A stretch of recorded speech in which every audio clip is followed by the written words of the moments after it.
Olá, eu sou Renata Rossi, técnica do Cefai. Olá, eu sou Leandro, técnico do Cefai. Nós estamos aqui hoje para discutir um pouco sobre os anos iniciais do ensino fundamental, seu currículo e a integração deste currículo com a tecnologia. Nós temos, dentro da rede estadual de educação, um currículo oficial. Esse currículo oficial ele está dividido em documentos para todas as disciplinas oficiais do currículo: História, Geografia, Ciências, Ciências da Natureza, Língua Portuguesa, Matemática, Arte, Educação Física. Devo ter falado todas as disciplinas. Esses documentos estão expressos em expectativas de aprendizagem, que é o que se espera que os alunos aprendam ao final de cada ano de escolaridade. Por exemplo, os alunos têm que estar com uma escrita silábica ao final do primeiro ano. Essa é uma expectativa de aprendizagem. Isso guia um pouco o trabalho do professor e ajuda ele no planejamento das propostas de ensino dentro da sala de aula. Como é que esse currículo oficial se coloca lá na escola, na sala de aula? Nós temos o programa Ler e Escrever. É ele que está presente todos os dias lá na sala de aula.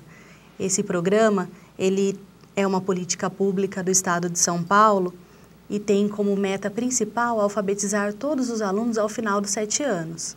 Ele tem 3 eixos estruturantes: o acompanhamento, o material didático pedagógico e a formação continuada. Esses são os 3 itens que estruturam o programa Ler e Escrever, são fundamentais para essa política pública de ensino. No programa Ler e Escrever, nós temos alguns projetos que estão no bojo desta política pública. Um deles é o projeto EMAI, Educação Matemática nos Anos Iniciais, que já está presente aí há quase 3 anos nos anos iniciais e que está auxiliando muitos professores em relação à disciplina de matemática. Temos também o projeto integrador de História, Geografia e Ciências, que é o projeto Memórias, Caminhos e Descobertas. E o projeto Early Bird, o nosso mais novo projeto, que traz o ensino da segunda língua, o inglês, nos anos iniciais. Nós vamos falar agora um pouco sobre a concepção de ensino e aprendizagem que rege as propostas da nossa secretaria para os anos iniciais.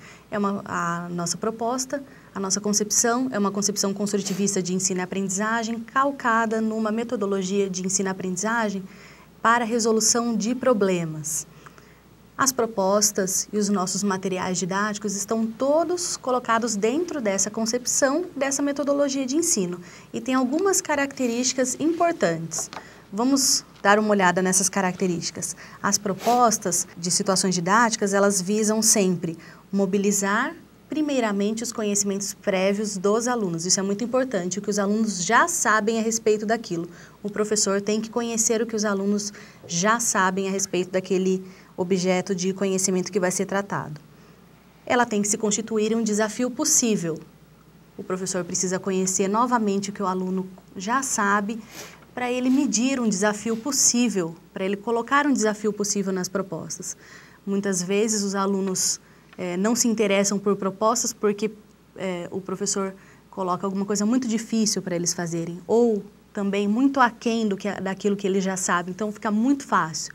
Então, essa dosagem do que propor para os alunos é muito importante. Além disso, as propostas devem estar colocadas dentro de uma situação comunicativa real. Eu escrevo uma lista. Por que eu escrevo uma lista na escola? Porque eu também escrevo listas fora da escola. Quando eu vou no supermercado, para não gastar muito, eu faço uma lista, não é? Tenho foco no supermercado. Então, por isso que eu aprendo a fazer listas na escola. Eu aprendo coisas importantes na escola porque são importantes fora da escola também. As propostas também devem garantir a circulação de informação na classe. Então, os alunos sempre colocados de uma maneira em que a troca de informação sobre aquilo que está sendo discutido possa acontecer na sala de aula. Além disso, as propostas devem estar organizadas em uma modalidade organizativa do tempo didático, que é muito conhecida de nós todos, que podem ser projetos, sequências didáticas, atividades habituais. Todas essas características que nós listamos sobre as situações didáticas devem ser aliadas ao uso da tecnologia.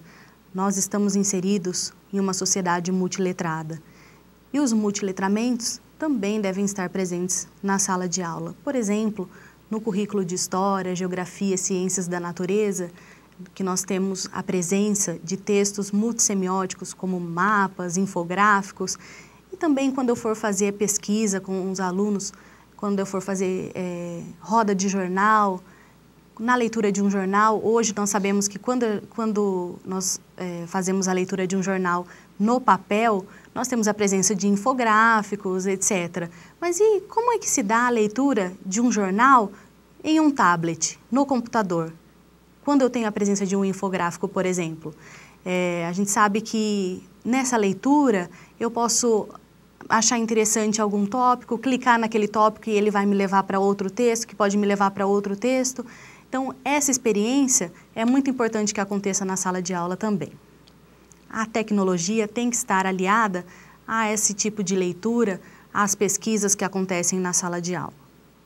Depois de discutirmos e refletirmos um pouco sobre as boas características das situações de aprendizagem, é importante a gente destacar um pouco a respeito do planejamento do professor. Toda vez que o professor vai pensar em uma proposta didática para os alunos, é importante que o planejamento dele seja bem criterioso. Quando eu vou planejar uma leitura compartilhada, uma leitura pelo professor na sala de aula, é preciso que antes eu conheça bem o livro que eu vou ler. Se eu for fazer uma leitura seriada, né, eu preciso planejar a leitura para ver onde é que eu vou parar, para depois deixar aquele suspense para os alunos para ler no outro dia. Preciso saber sobre o autor, sobre a época em que ele foi escrito, fazer toda aquela exploração da capa, contracapa, etc. Isso não é diferente para quando eu for fazer um planejamento de uma atividade em que eu vou utilizar um objeto digital de aprendizagem com os alunos. É preciso que, se for um jogo, que o professor jogue esse jogo até o fim, veja todas as possibilidades, se errar, se acertar, o que é que acontece. Então, tem que explorar esse objeto digital de aprendizagem em todas as suas características antes de propor aos alunos. É nessa exploração, nesse planejamento, que o professor vai pensar sobre boas intervenções que ele possa fazer com o objeto digital de aprendizagem, porque eu não estou ali só com os alunos para que eles apreciem o infográfico, né? Ele tem se ele está ali proposto, se ele está ali como sugestão no site do Currículo Mais, é porque ele tem uma qualidade didática e ele tem latente algo para ser proposto para os alunos para que isso gere alguma aprendizagem. Então, essas boas intervenções devem ser pensadas antes de o professor chegar de última hora com esse objeto digital de aprendizagem, como se ele fosse algo só, por exemplo, para... terminou a atividade, então vai lá e joga aquilo, ou terminou, fez muito rápido a atividade, então aí você pode agora ir ler, dar uma olhada naquele infográfico ou naquele simulador, ou assistir a algum vídeo. Essa não é a proposta. Nós temos que ter atenção também à periodicidade. O uso da tecnologia, ele não pode ser estanque, né? Eu usei hoje, nunca mais uso.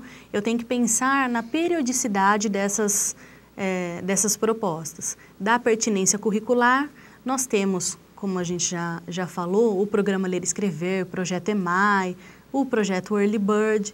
Como é que, dentro desses projetos, no programa Ler e Escrever, nós temos sequências didáticas, atividades habituais, como o professor, sabendo desses projetos e conhecendo as propostas que nós temos lá no Currículo Mais, como é que ele consegue aliar e complementar o trabalho com o objeto digital de aprendizagem? Então, é sempre bom o professor consultar o site do Currículo Mais e ver lá as sugestões dos nossos PCNPs que tem a respeito daquele tema curricular, daquele objeto de ensino, para que complemente suas aulas, sempre pensando no bom planejamento e que isso tenha uma pertinência do currículo que já está proposto lá no programa Ler e Escrever e nos seus projetos.